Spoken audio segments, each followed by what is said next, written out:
Good morning, everyone. Happy Thursday. Thank you for coming back to the Agronomy in Action Insight Series webinar this morning. We are very happy for you to be with the Golden Harvest team. Today, we have an hour packed of agronomy for you all. Our topic's going to be around final thoughts for the 2025 season and how to set ourselves up for success. I want to thank you for joining today, but I also want to thank you for joining over the last 6 weeks. We've had really fun getting in front of you all here and bringing forward some really impactful and thoughtful agronomy content. So for our hour this morning, we have 3 Golden Harvest team members with us. We have Steve Wilkins back on this morning, our Eastern Agronomy Manager for Golden Harvest.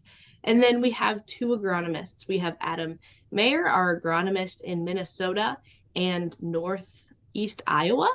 And we have Wade Looker, who is our agronomist in Ohio and is our agronomist for the Northeast of the United States.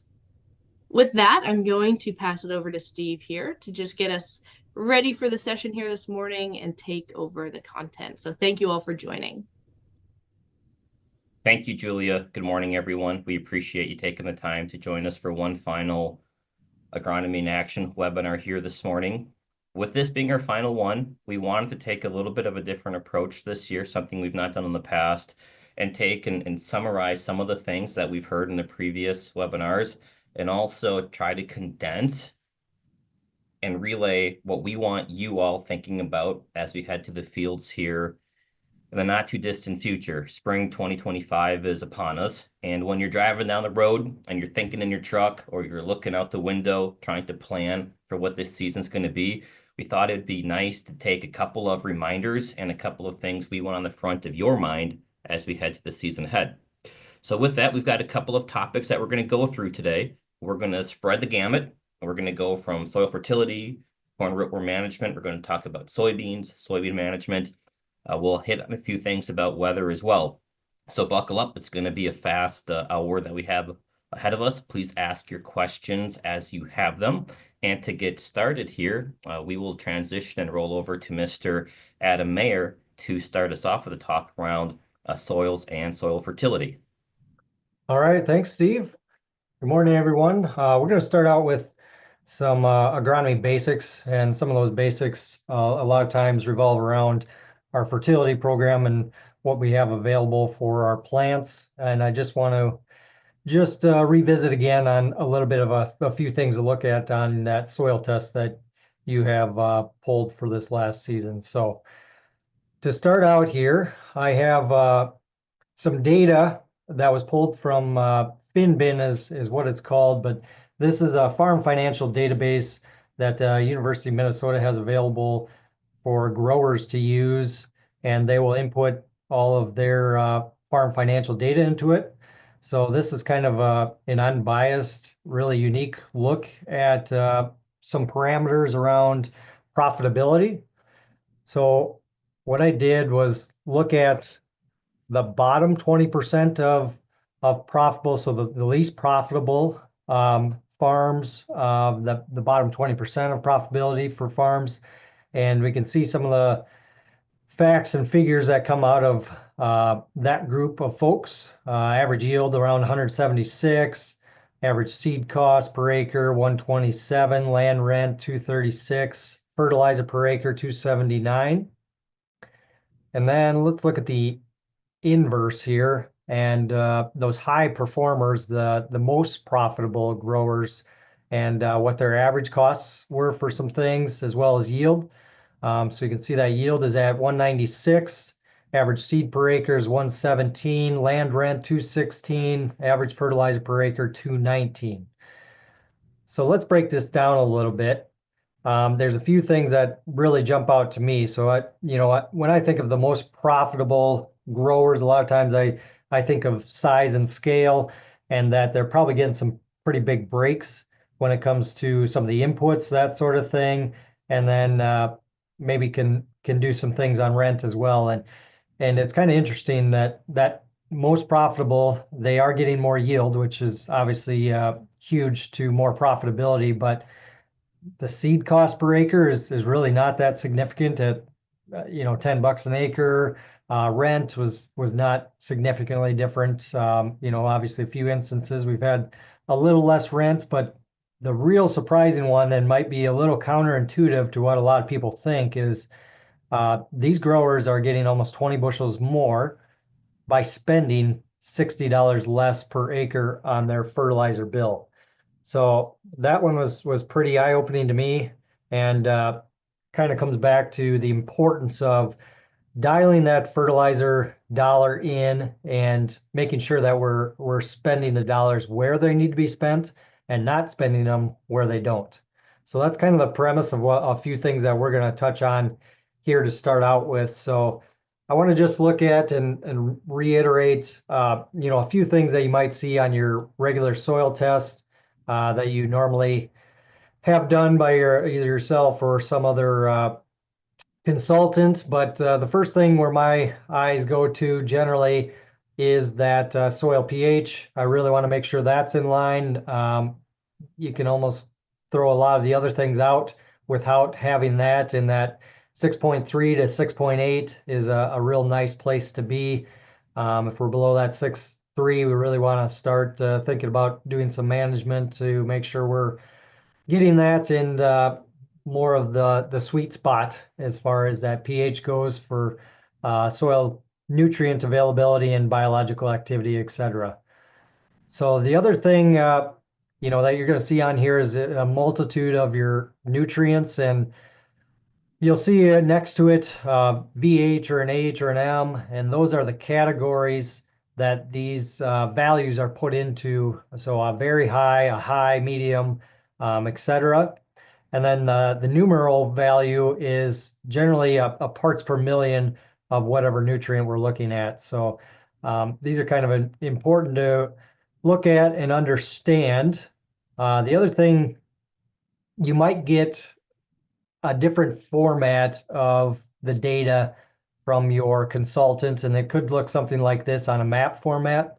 So what we're looking at here is phosphorus levels for a given field here, and it was grid sampled, and you can see that green is in that very high category, red is the very low category, and we have some things in between here.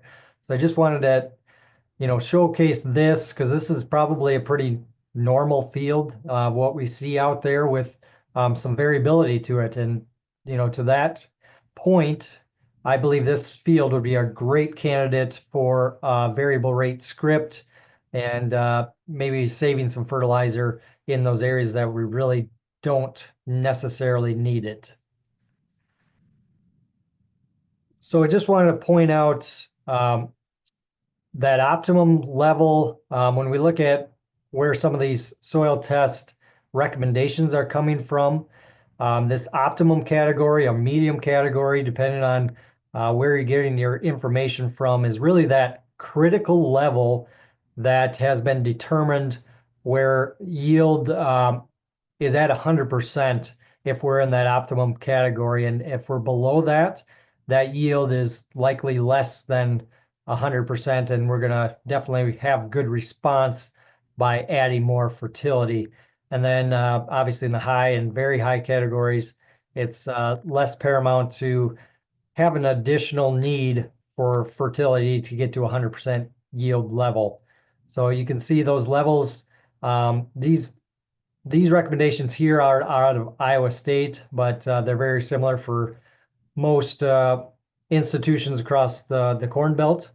So that optimum is right around, we'll say an average for your phosphorus of 20 parts per million. And that optimum for potassium is around that 200 parts per million. So kind of another way to look at this, I like to present it this way is what is the number of times or expected percentage that by the addition of fertilizer will actually help me out for this grain crop that I'm going to grow. So in this case, if you look at that medium category, I have 27%, a quarter of the time, I'm actually going to see a corn yield increase by the addition of broadcast fertilizer. So it's not as much as one might think. in that medium category, and hence why it's kind of that optimal. And obviously that increases pretty substantially when you get into that low and very low. You're going to have the biggest return on investment if we're in those lower categories and spots that have less fertilizer available, obviously. The other way to look at it is if I were not to apply fertilizer in a soil test area that had something in these given categories, how much yield can I expect? So like we talked before, that high and very high category, even without the addition of fertilizer, you can expect to be at, this is university, so they're never going to put 100%, but it's as close as 100% as you're going to possibly get there. So, and then even in that optimal category, you're right at 98, 99%. And really the addition and the probability goes up when you get in that low and very low category to see a response there to our fertilizer application. So you may be asking, how long can I get by with the, not applying fertilizer to my farm? And, we always talk about that fertility as being kind of a bank where we can make deposits as well as, withdrawals. So how long can we make withdrawals without seeing significant deficiencies in our plants and in our fields out there longer term? So there's been some studies and research done on this. And on the left here, this graph is indicating the number of years on the bottom there versus our crop removal without a phosphorus application. So you can see that this is a linear regression here where we see a drawdown or a decrease over time, and that decrease is about 1 to 2 parts per million per year. So if you think about that, that first graphic we saw in that soil test map, there were some areas in there that were 80 to 100 parts per million phosphorus. We could go nearly 50 years on a drawdown without having large impact to our soil fertility or what we see going on from a yield standpoint in that field. On the right-hand side, we see some potassium data, and the individual soil tests for this data are shown by that light gray square. And so you can see there's a lot more variability when it comes to potassium soil tests, and that is true and indicative of what you will see on your farm and out in the fields. Potassium is one I really like to see multiple years and multiple environments to be able to get a true look at what's happening in the field with potassium, because it's a little bit more dependent on that soil moisture and tie up in the soil, etc. So it's a little bit less predictable, but the trend is definitely similar to what we see with phosphorus there. But I'm bringing up and focusing a little bit more on phosphorus in today's talk just because of the price dynamics that surround phosphorus specifically, with MAP and DAP being a lot more pricey compared to, say, a potash or even nitrogen comparatively for this upcoming season. So if there's an opportunity for us to make some adjustments on our phosphorus, is probably going to be more impactful than those other nutrients going into this season. So I get the question, well, is there anything else I can do to stretch my fertilizer dollar further? And here's some data out of the University of Illinois. And this is more around the 4R approach when it comes to fertilizer, making sure we have that right source, right placement, right timing, etc. And this case here, we did some additional banded P where they went ahead and did some banded fertilizer pre-plant using Micro Essentials SZ. Make sure we had some fertilizer versus plots that did not have the phosphorus fertilizer in it. And you can see a nice upward trend here. I do want to point out those black dots above the bars are locations or soil tests that actually tested greater than that critical point of 20 parts per million we talked about earlier. And same on the soybeans here on the right-hand side, the same type of setup here, what we're looking at.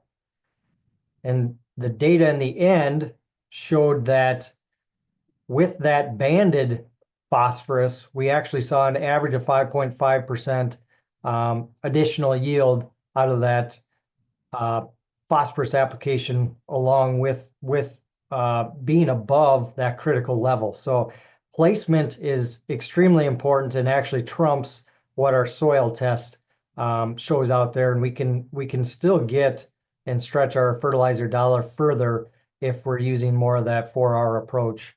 Very similar to what we saw on the soybean side, a 5.6% response.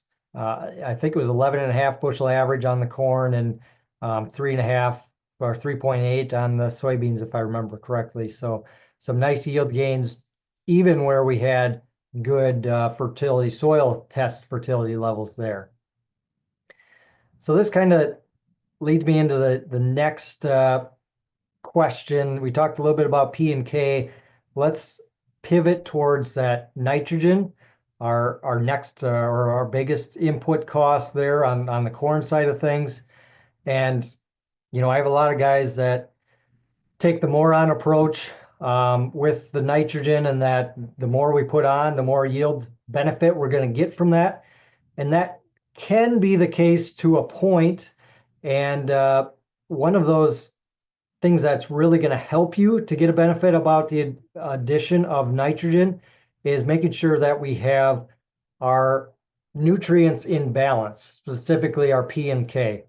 So here's some data on the left-hand side from Iowa State, and this is showing increasing nitrogen rate there on the bottom, and yield on the y-axis there on the left, and the addition of potassium fertilizer versus no potassium fertilizer in conjunction with that nitrogen. You can see we needed to have that K, the potassium available, with that synergistic effect we see and that interaction with potassium and nitrogen to actually see a response, and a response that's going to pay us back some dividends there with P or with the K component there.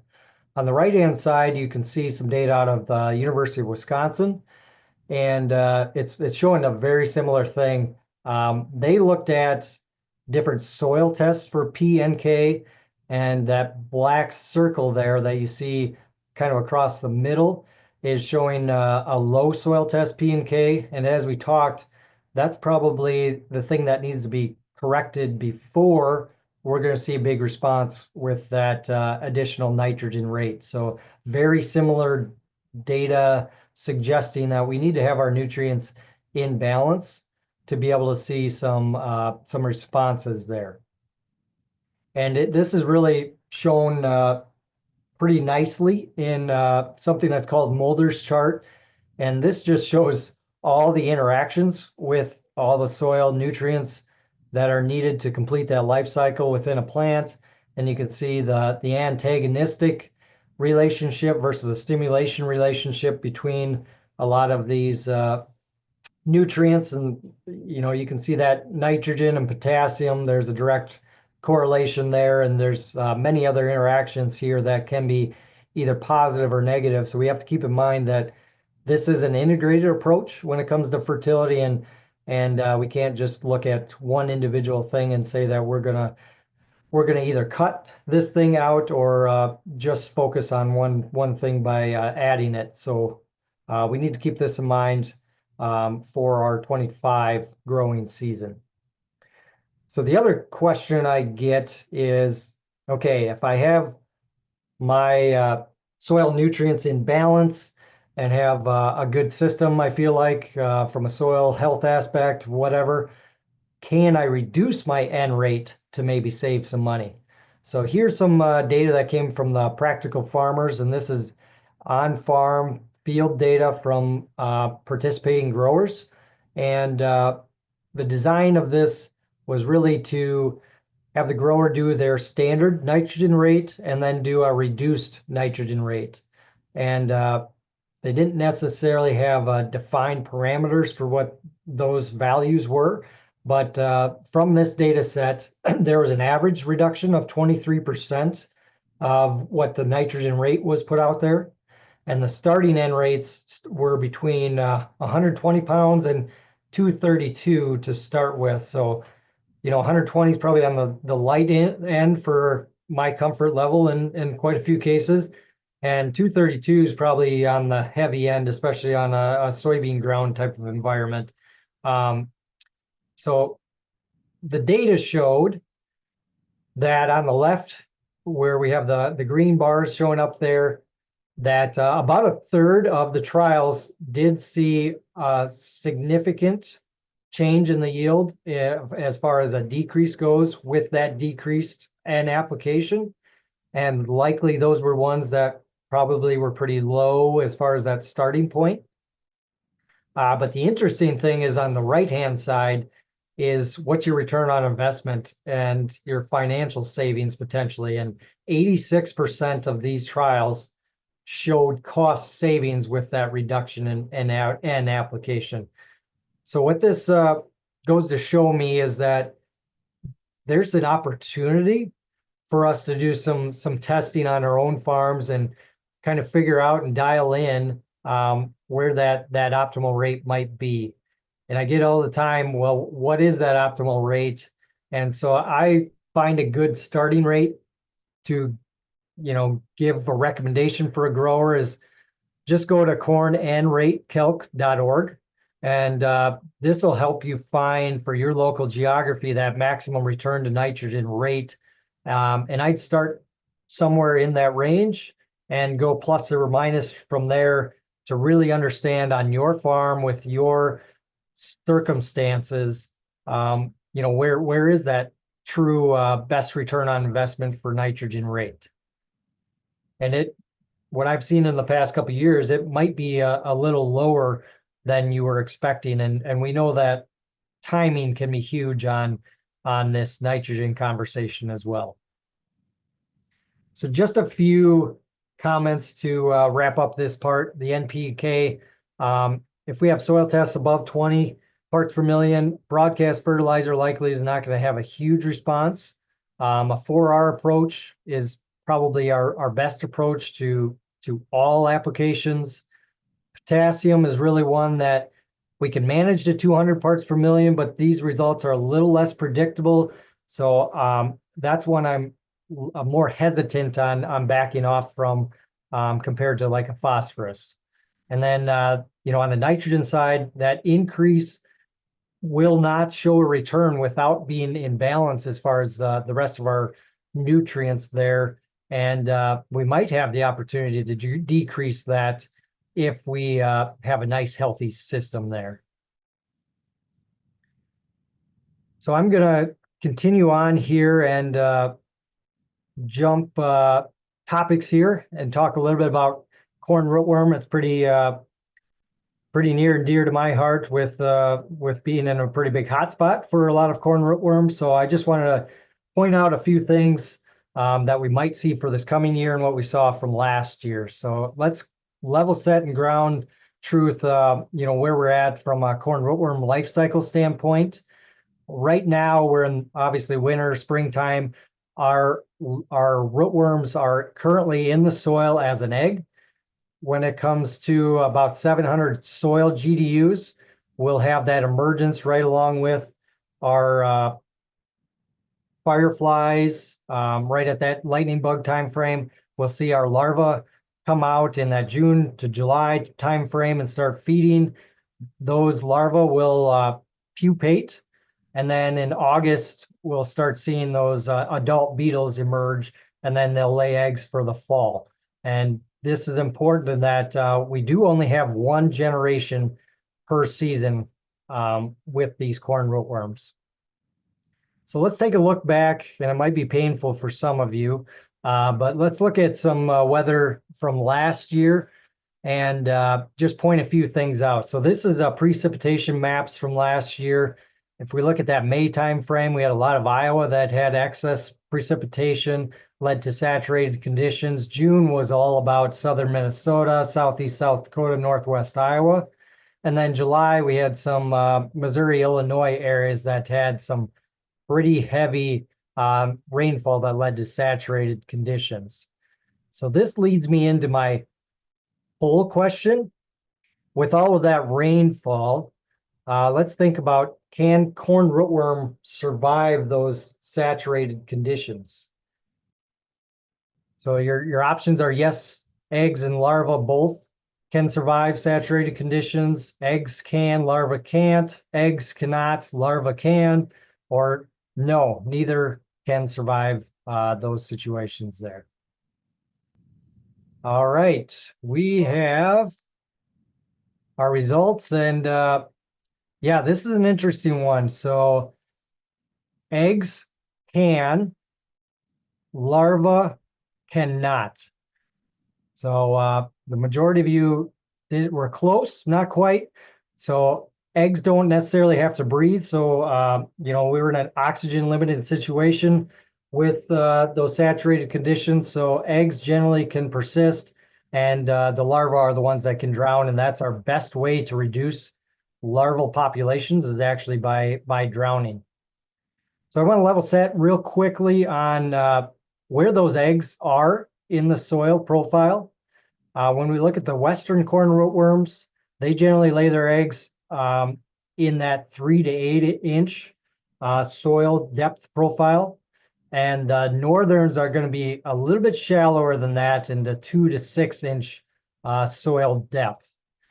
So why this is important, I had a lot of questions over the winter here, as we had some open soils out there and had some significantly cool temperatures at points during the winter months.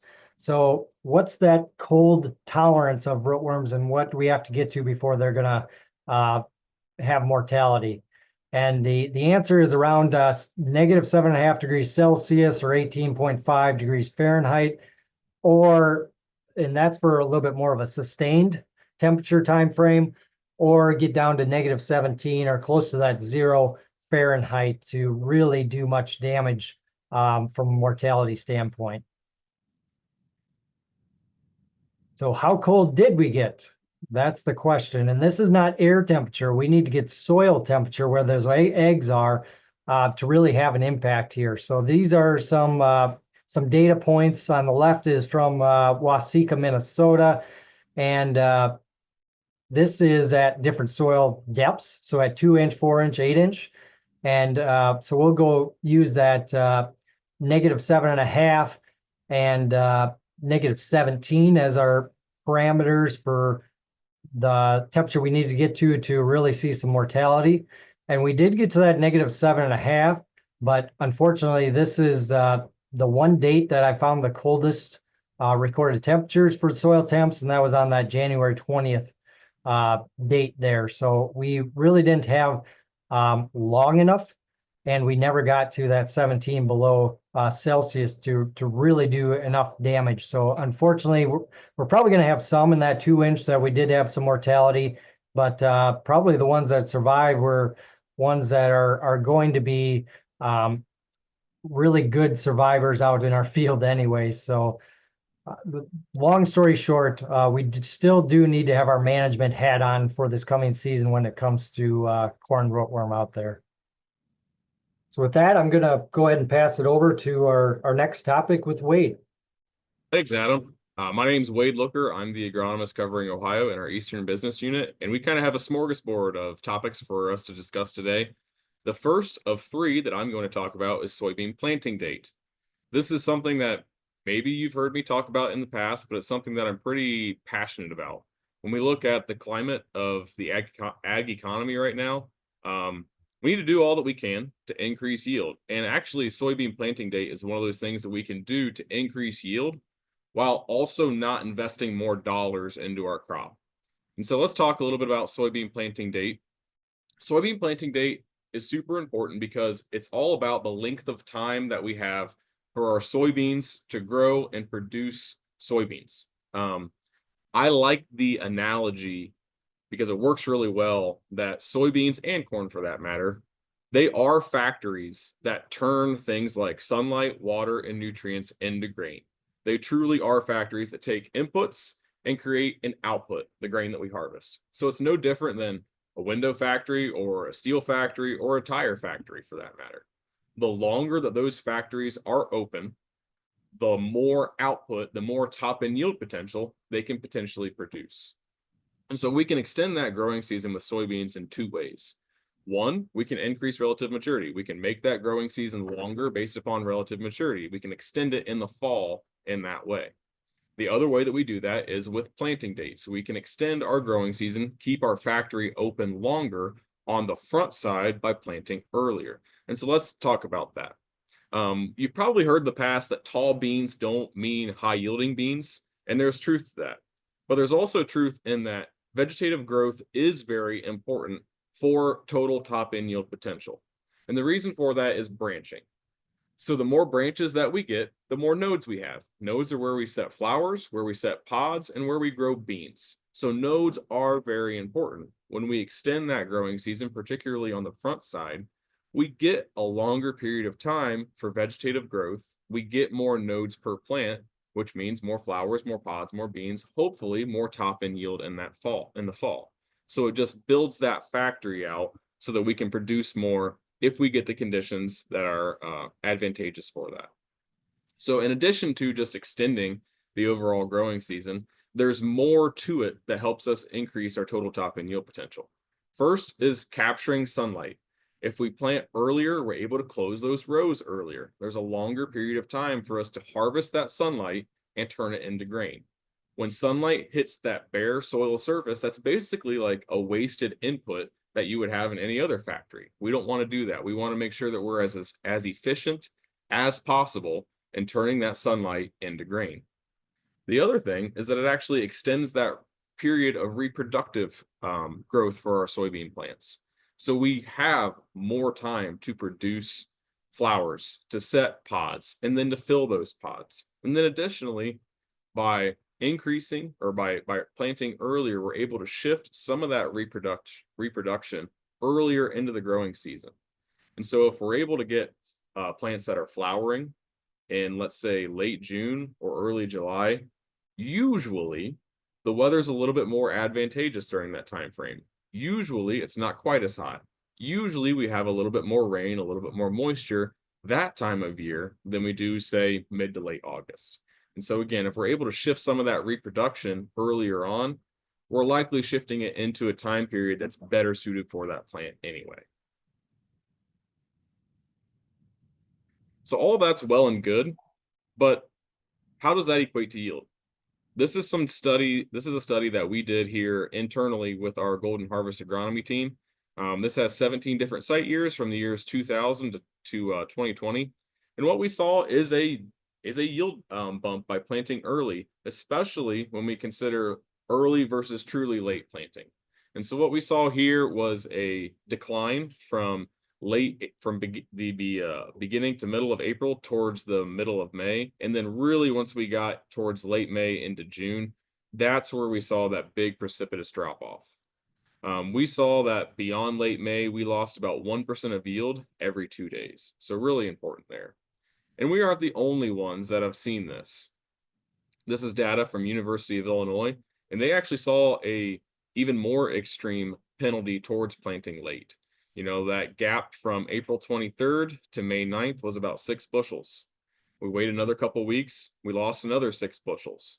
But then that May 31st to June 1st timeframe, again, we see that really steep decline where we went from 6 bushels, now it's 8 when we plant at June 15th.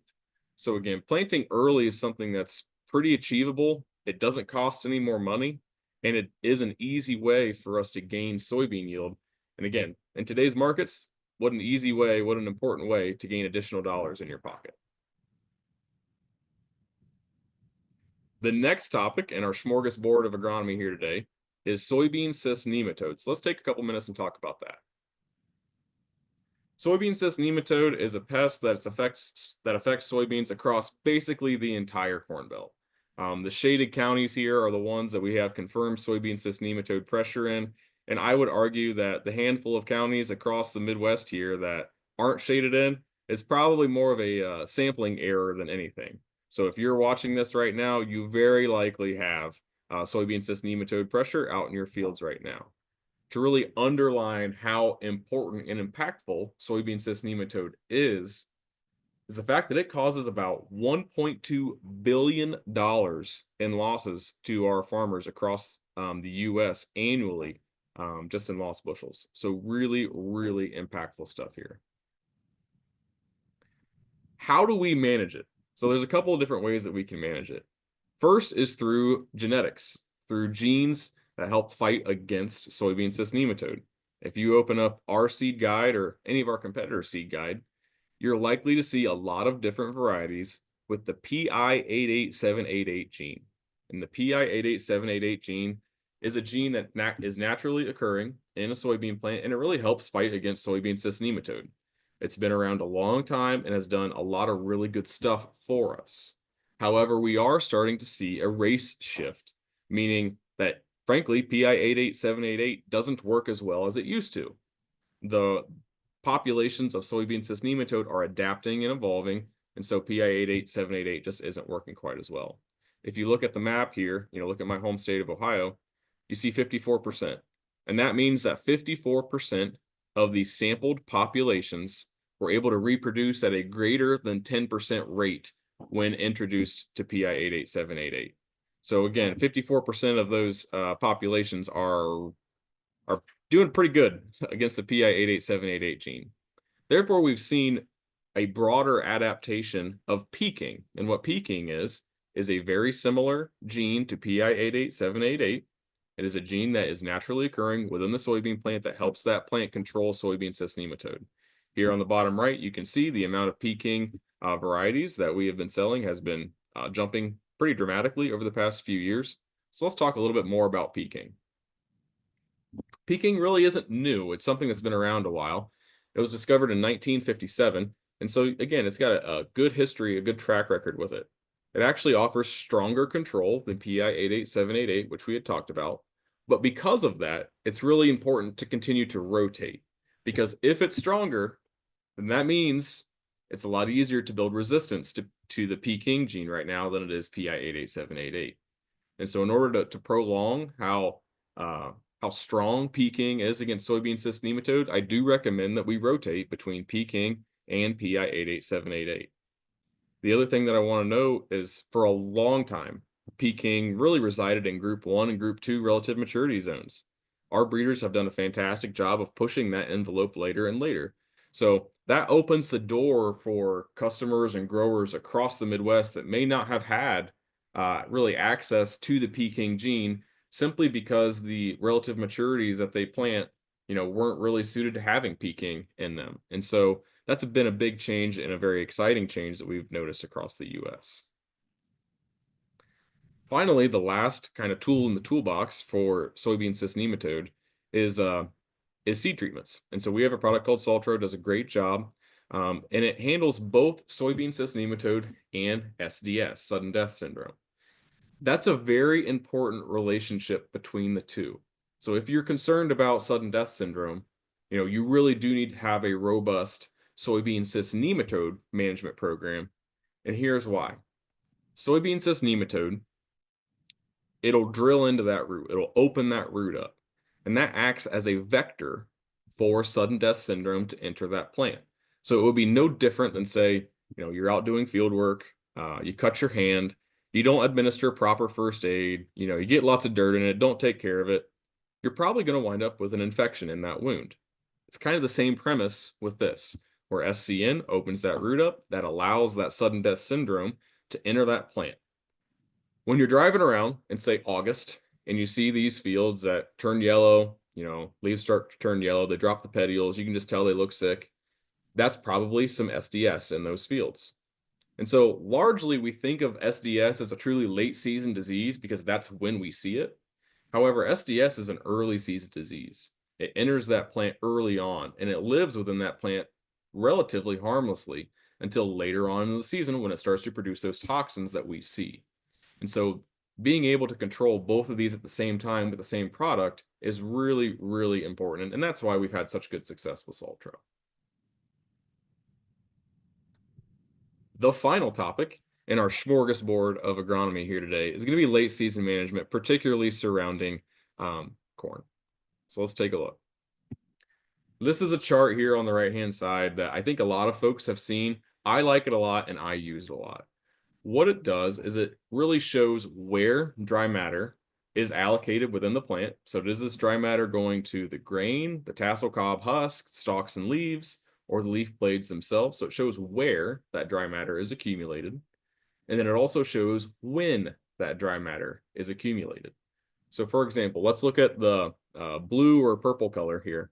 On the top right-hand side, that's going to be our grain. We can see that about half of the total dry matter of our corn plant is the grain itself. And we can also see that that is all accumulated after tassel, which makes sense. We know that our grain is going to be accumulated after tassel. So let's draw a line right here. This is going to be tassel. Everything to the right of that occurs after tassel. Everything to the left occurs before tassel. So I want you to think, when do you make most of your management, if not all of your management? Probably on the left side of this red line. Now look at where is most of the dry matter accumulation occurring? On the right side of that line. And so if we're making fertilizer applications, before planting, maybe we're putting some fertilizer down with the planter. Maybe we're coming back side dress at V3 to V5, V6, something like that. But usually that last application that we do is that fungicide application at tassel. Now, today's fungicides are better than they've ever been. They're fantastic. We get really good residual out of some of these premium fungicides. We like that. But the best fungicides, are probably going to get us best case scenario to this point. Probably not quite all the way to R5, probably not quite all the way to that dent stage that we call it. So if we draw a line over to right here, that leaves this whole top right-hand corner totally unprotected. That's an important top right-hand corner, guys. Whether it's 25%, 20%, whatever the number is, that is a significant portion of our dry matter accumulation in our plant that we really are not managing for. So let's put it in perspective. That top right-hand corner is about 20% of all the dry matter that we're going to accumulate on that plant. But that, given that half of our total dry matter is grain, that's actually 40%. 40% of our grain is accumulated in the kernel after the R5 dent stage. After R5. And so if you think about it, that's 40% of your yield. That's 40% of the weight that you're going to sell that elevator. And I argue that it could be even larger. Think of a product that have a tremendous amount of kernel flex. They get a lot of their yield based upon kernel flex and kernel size. So that number could even grow based upon the various hybrids that you're planting. So again, to put an actual number on it, 40% of 200 bushel corn is 80 bushels an acre that we have hanging out there left to be determined after dent. Now you're probably sitting there thinking to yourself, well, I won't lose all of that 40%, right? Like my corn's not going to be dead at R5, right? Like it's going to last a little while. Maybe. So we're going to watch a video here. This video I took last year on August 29th in Western Ohio. I got a phone call and said, hey, 15J91, one of our hybrids, it's got a lot of tar spot in it. And I thought, that's weird. Like normally 15J is really good on tar spot. I wouldn't expect that. So I went out to check out the field. And sure enough, 15J91 had a lot of tar spot in it. Talked with the farmer, exited the field, and looked at the adjoining field that butts up next to it. And I thought, oh boy, this isn't necessarily a 15J91 problem. We just have incredible tar spot pressure in this area. So let's take a look at the video to see the tar spot pressure that we're seeing. I was sprayed with a fungicide as well, and it is dead. It gave up. We got ears dropping over. Stalks are lodging really all over the place here. We'll do a push test, and that they give give up. So super heavy tar spot pressure. West Central Ohio.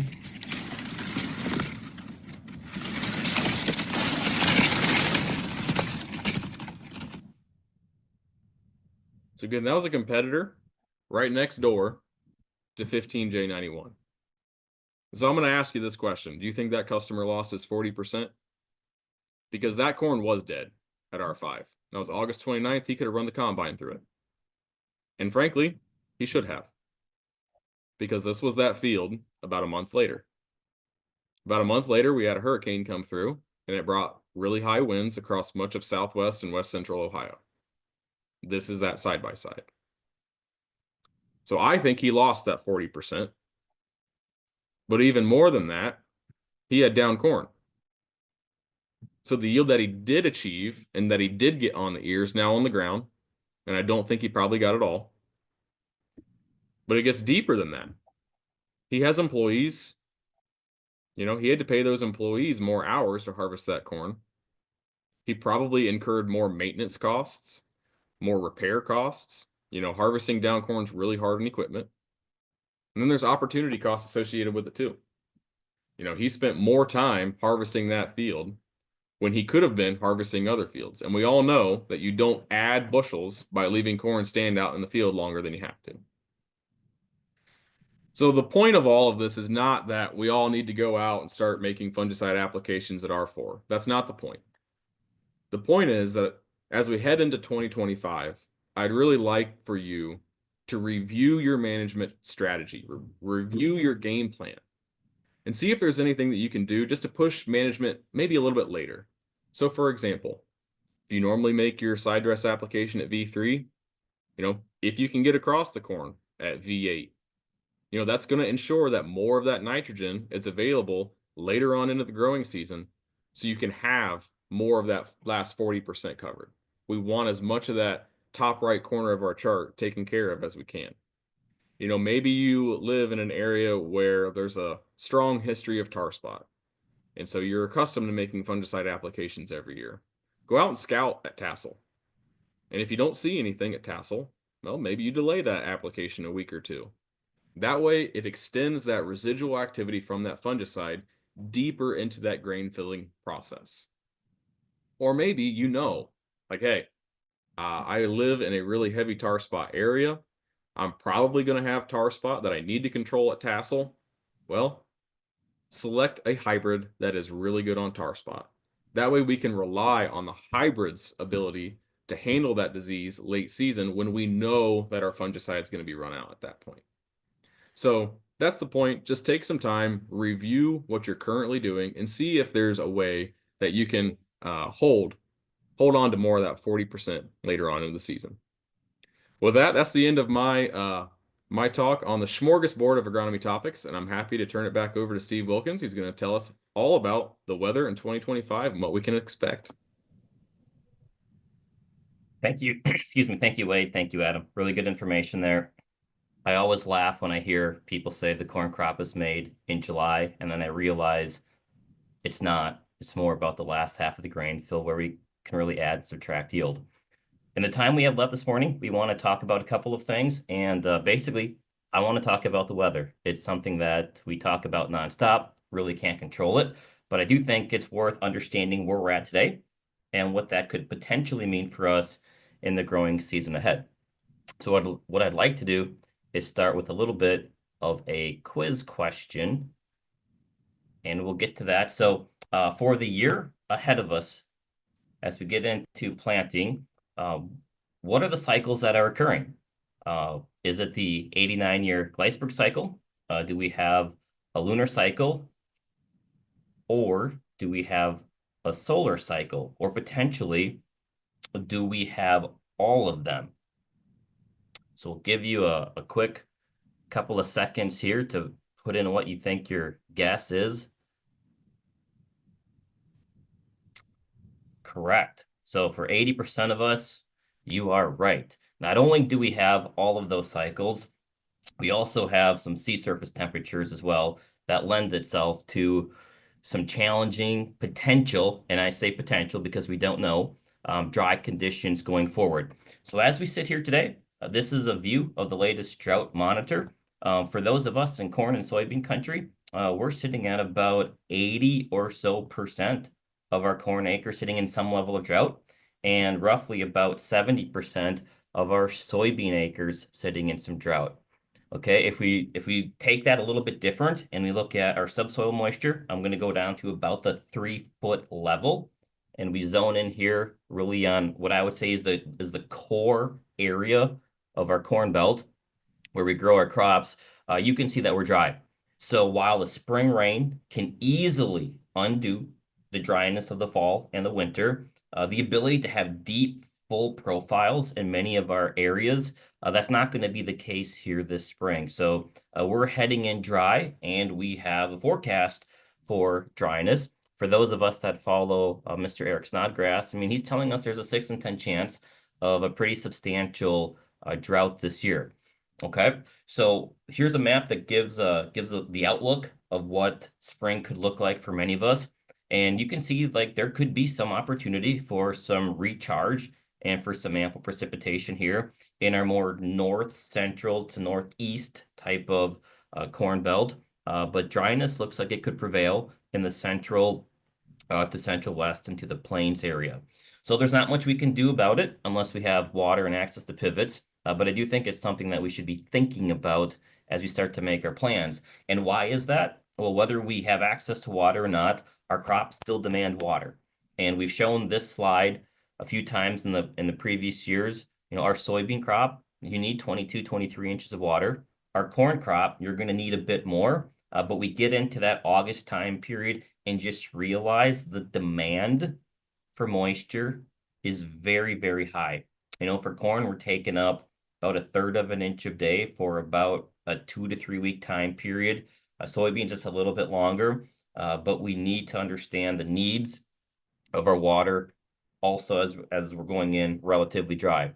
But as much as we need moisture, heat is the real killer. And this is some work that we've done, and we showed this one in the past too. The reason we had a really good crop in 2023, as dry as we were, is because we did not have excessive heat. And if we get into the growing season ahead of us, if we have too much water, too little water, we can manage that within reason, but heat is the killer. So as you're looking at the weather and your forecasts and stuff, and you get into the month of August, look at nighttime temperatures. And if we're above the 70-degree threshold, we will be losing yield, regardless of how much or how little, how too much moisture we have. Heat kills. And a lot of our work has shown that when we get over 70 degrees, we're losing yield. And our research would say it's generally 3 to 4.5 bushel yield loss when we get into these 70+ degree temperatures into the month of August. I want to run through one final example here this morning before we start to wind down and take some questions. One of the areas that I like to work with growers on is how do you plant your hybrids? How do you space them out? I want to run through an example here real quick where let's take a grower where they're planting 5 of our hybrids and they're going a 10-day RM, 105 day to 115, something that on paper looks very good. Let's run through and say, okay, we're going to plant our 15J on April 20th. And we know that silk's at about 1,555 GDUs. We're then going to come back a few days later, plant our 11V76. Then we're going to go and we'll plant some 14B32. We'll plant some 10U97, and we're going to finish with 105 day. And we think that's a really good plan going forward. We spread out our risk for pollination. We spread out our risk for the growing season. But then what I like to show people is, did you really do that? Okay, so on the right-hand side here, I put together a little schematic that shows the way these plants work, the way heat units accumulate. Even though we planted our 15J and our 11V76 about a week apart, they're going to pollinate almost on the exact same day. We come in here and we plant our 14B32 and in our 05U08. Again, different planting dates, different RMs. They're going to silk and pollinate on about the same day. And finally, if we do our 10U97, you can see we can get out a little bit later. Understand when you're planting what that pollination window looks like and try as best you can to de-risk yourself. Don't like to put all of our eggs in one basket. And let's just make sure that as we go to the planting season here, we give a little bit of thought of not just what our harvest window could look like, but also what the in-season management pollination window looks like as well. So with that, I got a few slides left. I'm going to skip them in the case of time here. We got a couple of questions that we'd like to go through. So I'm going to transition through a few here. And as we do so, I'm just going to give a little bit of a summary of some of the things that Adam and Wade talked about. And I think one of the most important ones is it doesn't make sense to add more nitrogen if your P and your K are not where they need to be. All right, that's a really strong point. Putting down an extra 20, 25 pounds of nitrogen really doesn't matter if your K levels and your P levels aren't sufficient and where they have to be for maximum type yield. At the same time, let's go ahead and let's manage our corn late, because late management of corn can really drive significant kernel size, and that in turn drives significant yield. So with that, I'd like to thank you for your time here this morning and for this whole webinar series.